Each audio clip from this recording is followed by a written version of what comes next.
Is Noah's Ark really on top of Mount Ararat? Let's talk about that.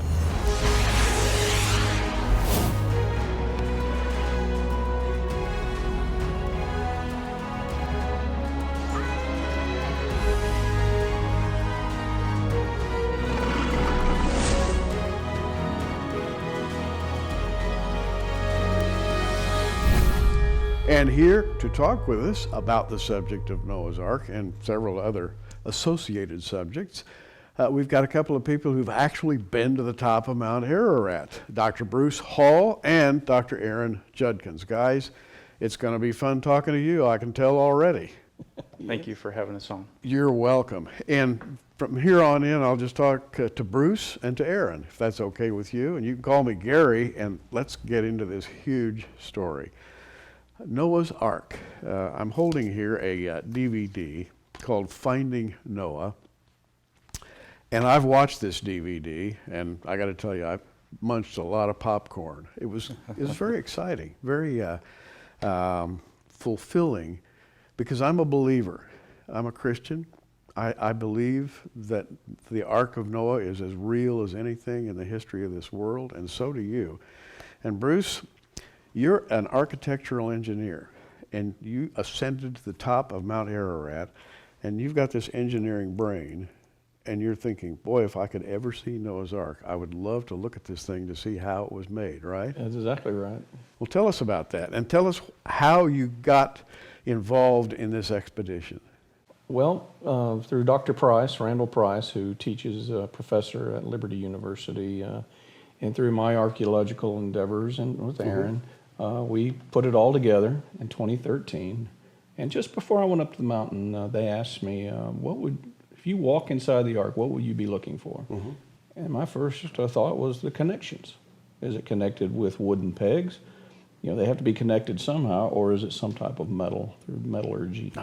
Let's review a few engineering details. How big was the Ark? It was not just a little boat. It's 450 to 550 feet long, based on a cubit, and there's different estimations of what a cubit was. So, and I'm just going to pop over here to Genesis chapter 6 and verse 13. God says to Noah, he says, the end of all flesh has come before me. And then he lays this whole situation out before Noah.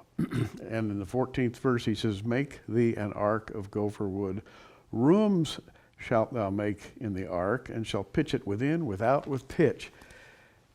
This is not very much detail about construction.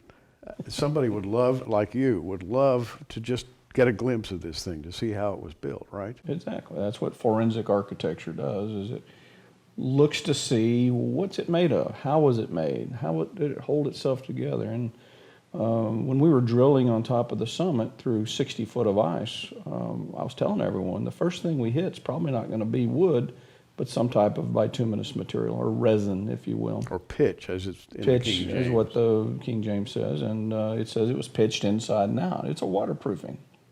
That's what it is. So we knew the wood would be caught up in something like that. So that's why going up the mountain and coming down, we were excited about the possibility of finding a piece of the Ark intact, or pieces of the Ark, such as the pitch.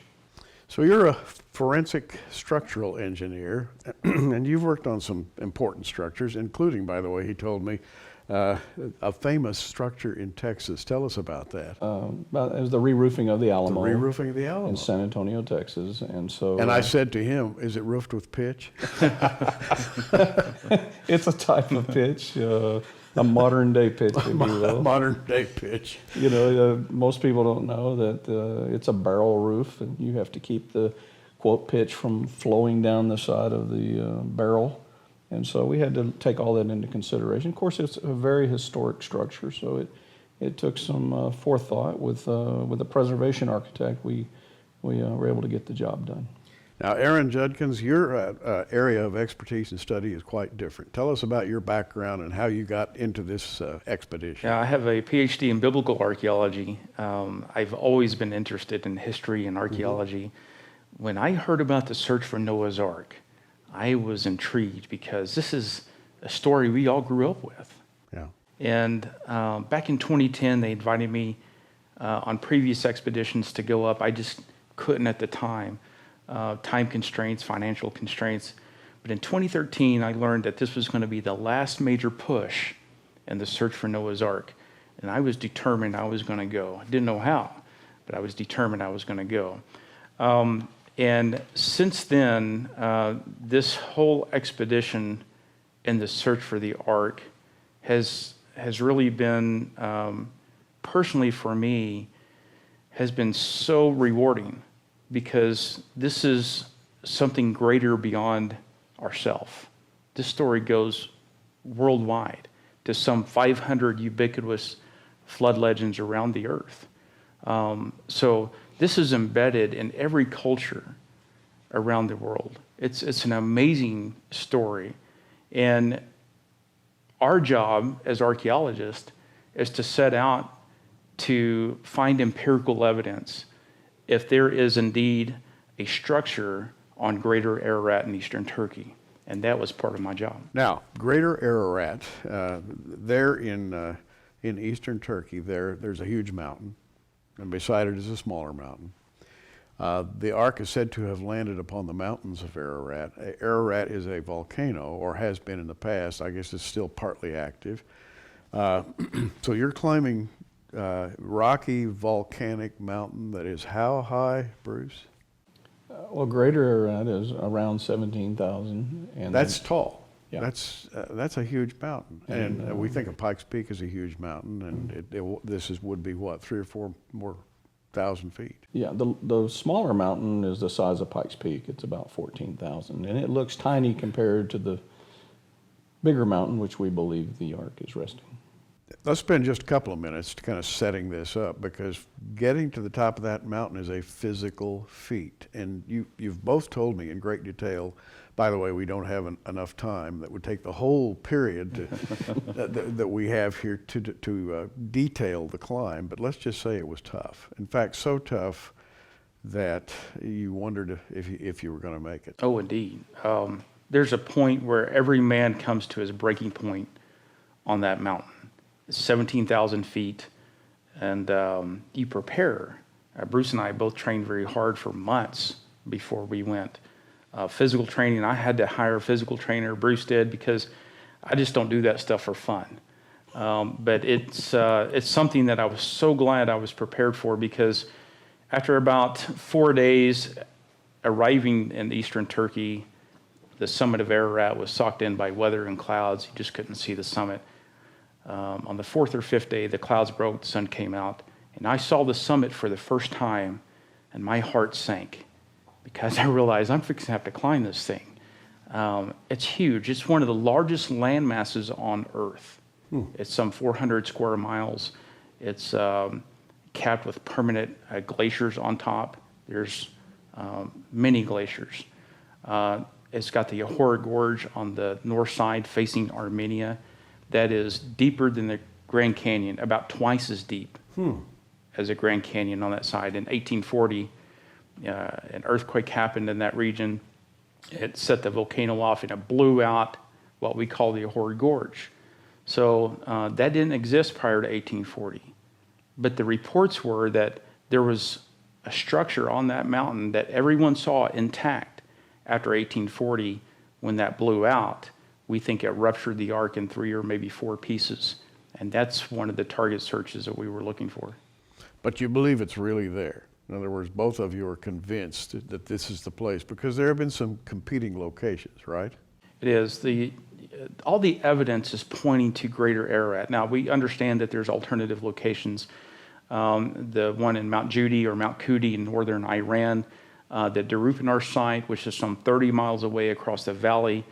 Ron Wyatt made that famous back in the 70s and 80s. He got that from a Time magazine article in 1960 and took it and kind of ran with it. There are people who still believe that. Now, we went to the Darupanar site and we looked at that. It is not Noah's Ark. Now, if it was, I would have been the first one to say, here it is, I'm planting the flag, I'm not climbing that mountain. Boys, y'all go ahead, because this is it. Save yourself a rough trip. That's right, but it's just not. It's been This has been debunked by independent archaeologists and geologists since the 1970s. It's simply a natural geological formation.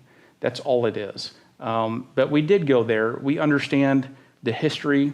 We did our homework. We understand that the mountain ranges of Ararat, plural, what the scripture said, it landed on the mountains of Ararat. We get it. We understand it.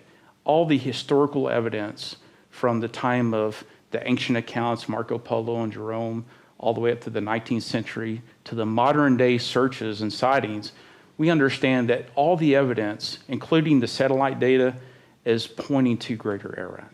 Now these guys went up there, and on the way they crossed nearly vertical fields of loose boulders and little pebbles, and you could lose your footing and fall literally hundreds or more feet.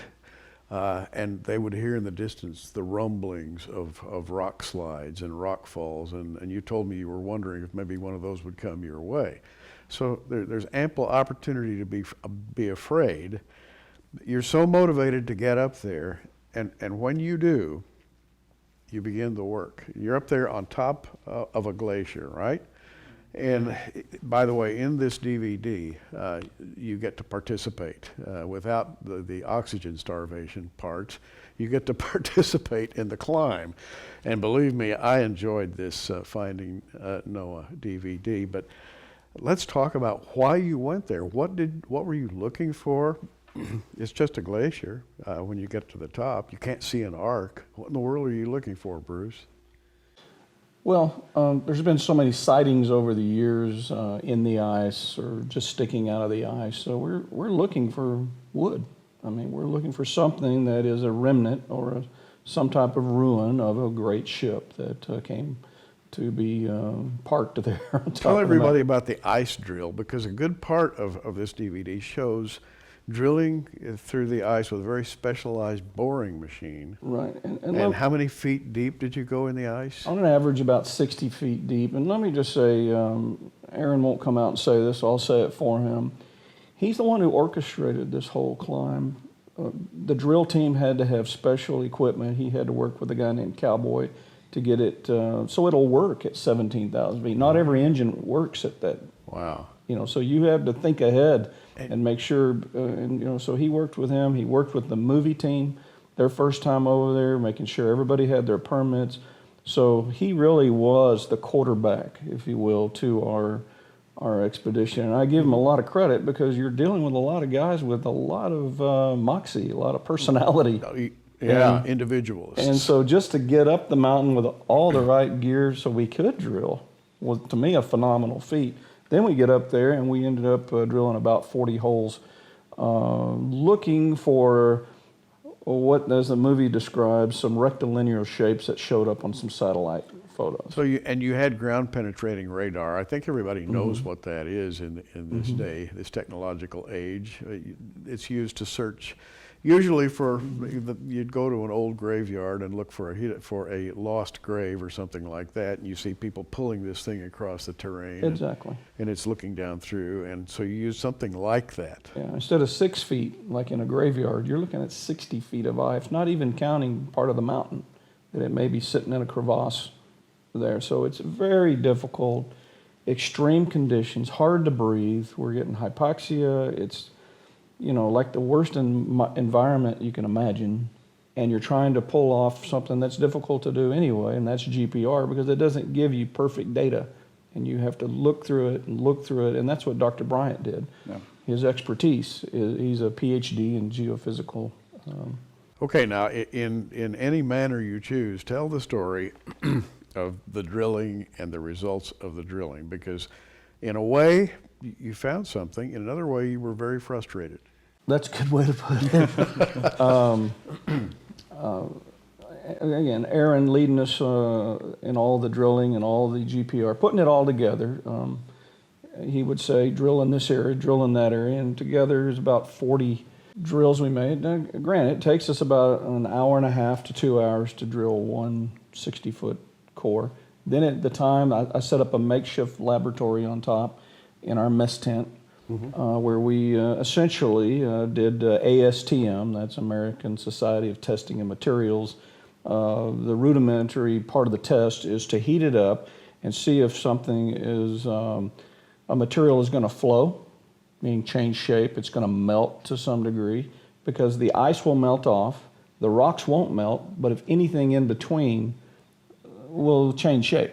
And that's what we were looking for. After every drill, we went through this laboratory process trying to come up with some organic material. And I remember the part where you came up and found on the end of the drill was some kind of dark material. Exactly. And I'm thinking to myself, could that be, I'm reading Yeah. the pitch, could Yeah.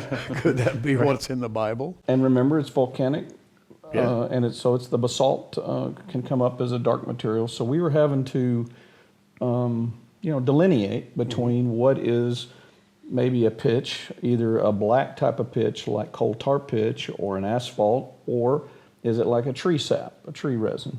So these are the parameters we're looking at. We're trying to figure it all out. And out of the 40 holes, we came up with 3 holes. We named them RB, which is after Richard Bright. Dr. Bright is the one who has been relentless about going back to the mountain and looking for Noah's Ark. And Aaron can expound on that in a moment. But essentially, we thought we had 3. After more testing, we narrowed it down to 2 samples that are organic, and one of them, just recently, we had an expert look at it under a high-powered microscope, and he is verifying that that's wood the way he knows wood, and he is a biologist. So, Wow. Well, that is a big wow, because after all, this is something that we're looking for evidence. We're looking for empirical evidence.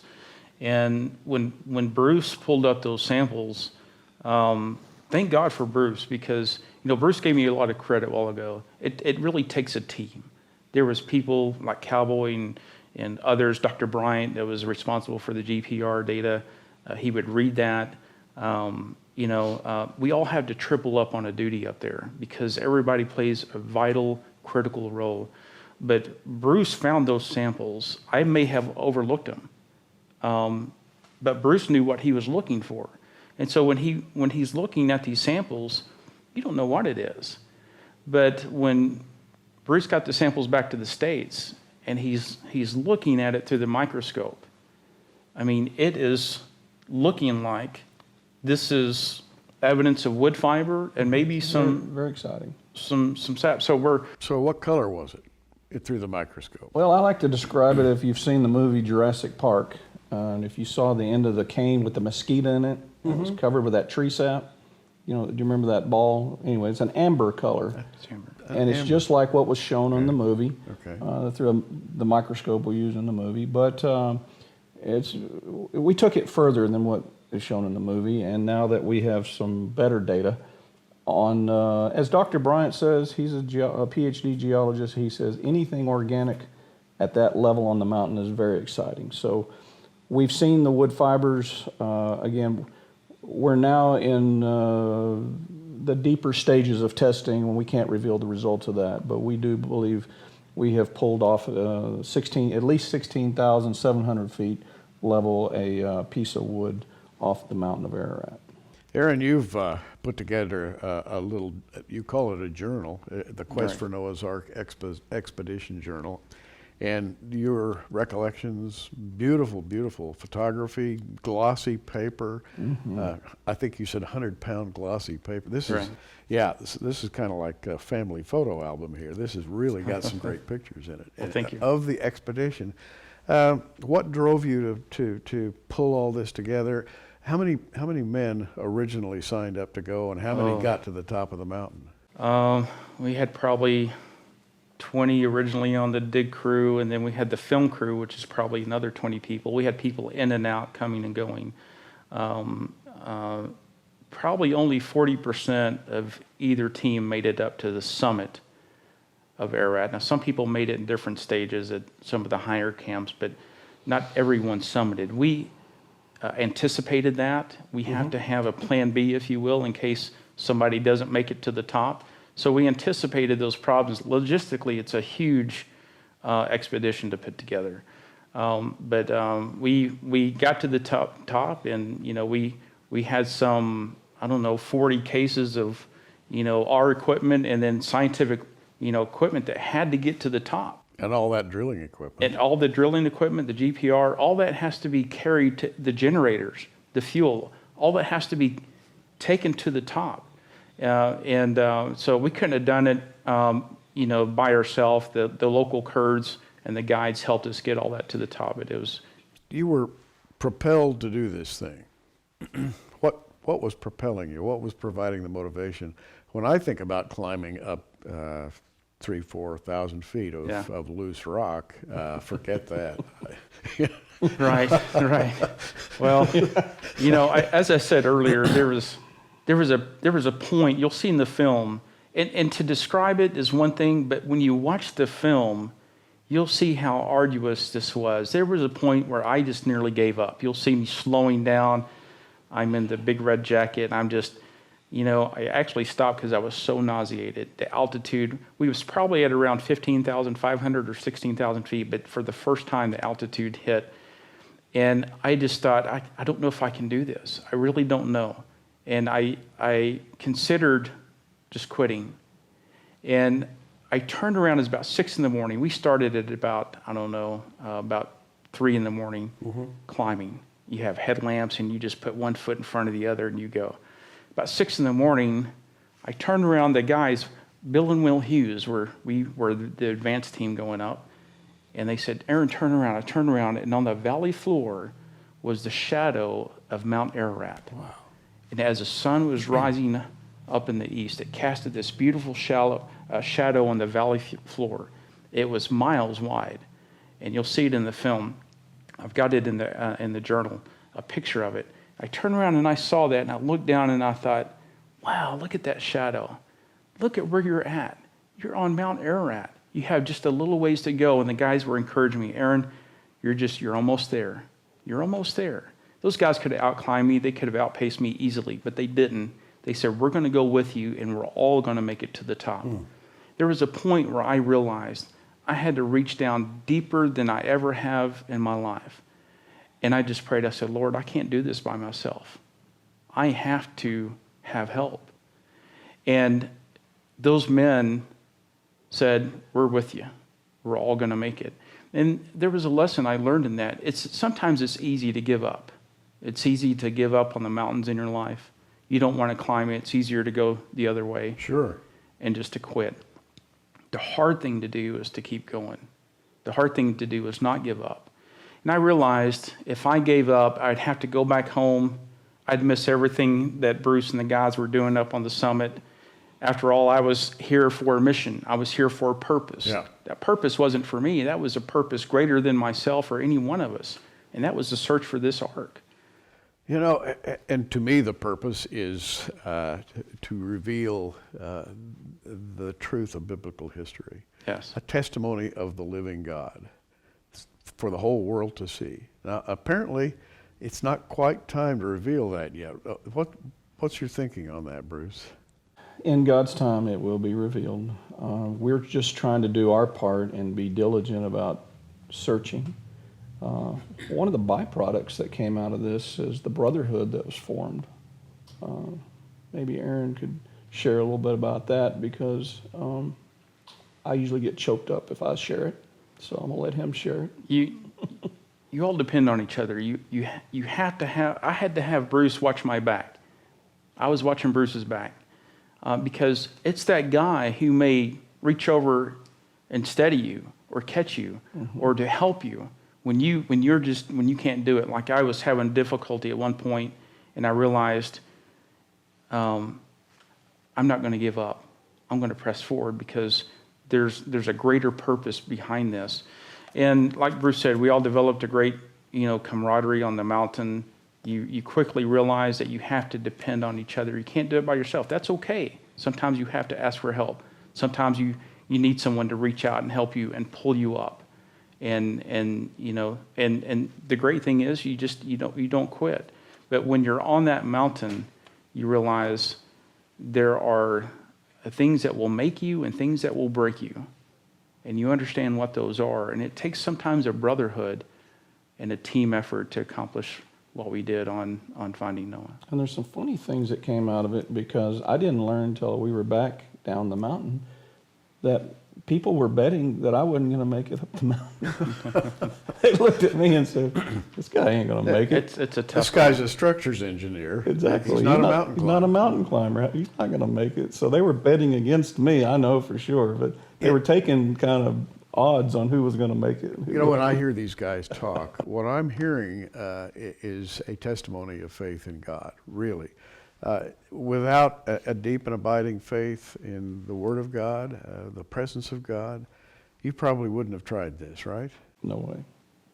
You know, you asked a while ago, Gary, if you know, we all believe the ark is real. Do I have to find that ark to believe it? No, I don't.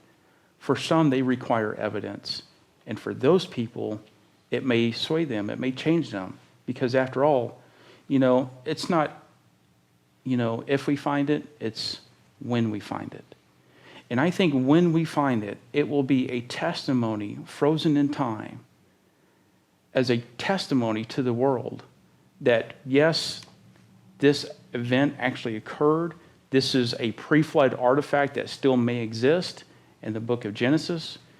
And it served a purpose. That purpose was to save 8 people and the animals on a floating life support vessel called the Ark. And it really happened. And it really happened. Aaron Judkins and Bruce Hall, and you'll see them in this video. It's called Finding Noah. And this is an extraordinary video, really. You get to see people pursuing something in which they deeply believe. There's a camaraderie, there's a spirit all the way through this thing that really makes it worth watching. My wife and I sat through this, and we did not budge until it was over, I guarantee you. Finding Noah, 1995. And by the way, Aaron's book, we're offering this, and we talked him into it. It's called The Quest for Noah's Ark, and it's his journal. We're making that available to you for $34.95. And it's worth it for the pictures alone, but it's kind of a testimony, I think. It is a testimony. And a lot of things that didn't make it in the film are in the journal. A lot of little stories, you know, that and accounts that never made it into the film. The film went to, you know, some 15 different countries, Yeah. all over expert interviews. But 93 minutes made the final cut in the film. So there's a lot there that I made available at people's request, and we were excited to be a part of this. This will be found. And when it does, it'll be the greatest archaeological find in history. Amen.